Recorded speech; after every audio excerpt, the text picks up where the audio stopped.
నమస్తే, welcome to story board.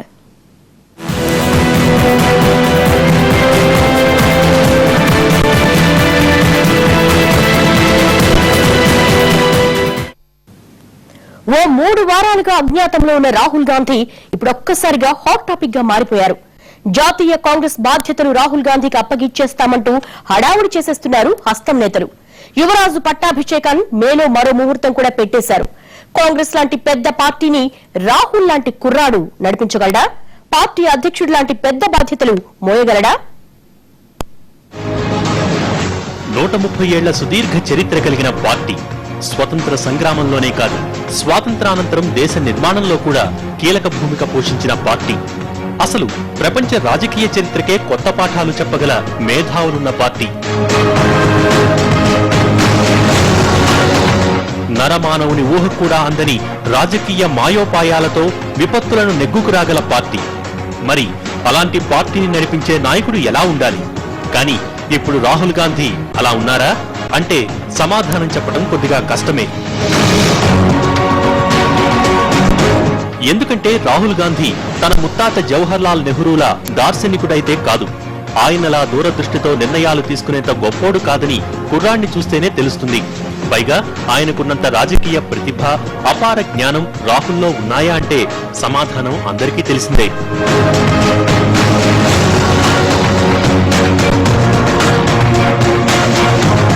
పోనీ నానమ్మ ఇందిరలా దూకుడున్న లీడరా అంటే అదీ లేదు.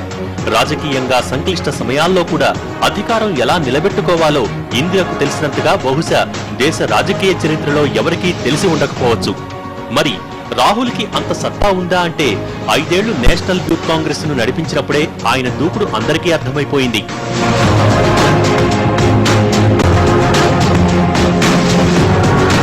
కనీసం నాన్న రాజీవులా ఆధునికవాద అంటే అదీ చెప్పలేం. I am young and I have a dream అంటూ 4 పదులకే దేశ ప్రధాని పీఠమెక్కి నవభారతాన్ని నిర్మించిన ఆధునిక ఆలోచనలు రాహుల్ కి ఉన్నాయా అంటే చెప్పలేని పరిస్థితి. 10 ఏళ్లలో ఒక్క పదవిని కూడా చేపట్టకుండానే వెనుదిరిగాడి యువనాయకుడు.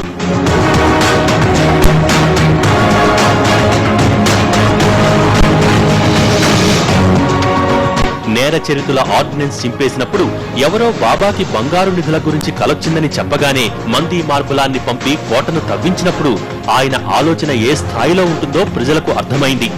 కానీ ఇప్పుడు కాంగ్రెస్ అధికార పీఠం అనధికార ఆనవాయితీగా మరోసారి నెహ్రూ కుటుంబానికి పట్టం కట్టబోతోంది.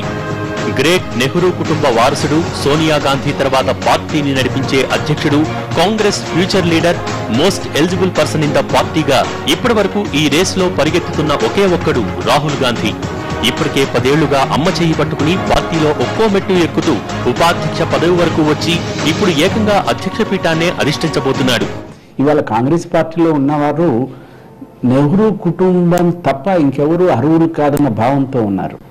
ఆ నెహ్రూ కుటుంబం ఎందుకు అంటే త్యాగాలు చేసిన కుటుంబం అన్న భావంతో ఉన్నారు. ఎవరైనా పర్వాలేదు, ప్రియాంక అయినా, ప్రియాంక కూతురు కొడుకు పిల్లలైనా కూడా కాంగ్రెస్లో ఆ భావం బాగా ప్రబలంగా ఉంది. అందువల్ల రాహుల్ గాంధీ చేస్తాడా చేయడా, ఆ తర్వాత ప్రజలకు ఏం చేస్తాడో తర్వాత సంగతి. ముందు పార్టీని బ్రతికించుకోవటానికి వారు రాహుల్ ద్వారా సాధ్యమవుతుందని చాలా మంది ఫీల్ అవుతున్నారు. అదేంటి, ప్రస్తుతం రాహుల్ ఎక్కడున్నాడో ఎవరికీ తెలియదు, ఏం చేస్తున్నారో తెలియదు. అసలు దేశంలోనే ఉన్నాడా లేక విదేశాలకు వెళ్లిపోయాడా అన్న సమాచారం కూడా ఎవరికీ తెలియదు.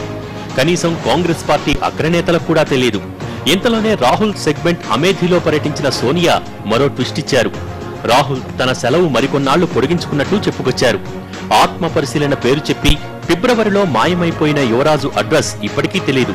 ఒక బాధ్యత గల ఎంపీ అయి ఉండి, కాంగ్రెస్ లాంటి పెద్ద పార్టీకి ఉపాధ్యక్షుడై ఉండి పార్లమెంట్ సమావేశాలకు హాజరు కాకుండా సెలవుపై వెళ్లిపోయిన రాహుల్ మీద ప్రతిపక్షాలు బాగానే దుమ్మెత్తిపోశాయి. మరిప్పుడు ఇలాంటి నాయకుడికి ఏకంగా పార్టీ అధ్యక్ష బాధ్యతలు అప్పగించేయడానికి కాంగ్రెస్ శ్రేణులు సిద్ధమవుతున్నాయి. ఒక్కసారి ప్రజా జీవితంలోకి అడుగుపెట్టాక సెలవులు, విశ్రాంతులు ఉండవు. ఈ మాత్రం లౌక్యం కూడా తెలియకుండా రాహుల్ గాంధీ సెలవు మీద వెళ్లిపోయారు. ఎక్కడున్నారో కూడా తెలియనంత రహస్యంగా సెలవులు ఎంజాయ్ చేస్తున్నారు. ఇంతకీ అన్ని సెలవులు తీసుకునేంతగా రాహుల్ ఏం కష్టపడిపోయారో మాత్రం ఎవరికీ అర్థం కావటం లేదు. ఇలాంటి నాయకుణ్ణి కాంగ్రెస్ లాంటి పార్టీకి అధ్యక్షుణ్ణి చేయడానికి రంగం సిద్ధం చేస్తున్నారు. రాహుల్ గాంధీ ఇప్పటి వరకు పార్లమెంట్ లో ఒక ఇంప్రెసివ్ షో చూపెట్టలేకపోయాడు. బయట కూడా ఒక ప్రజా ఉద్యమాలకు నాయకత్వం వహించలేకపోయాడు.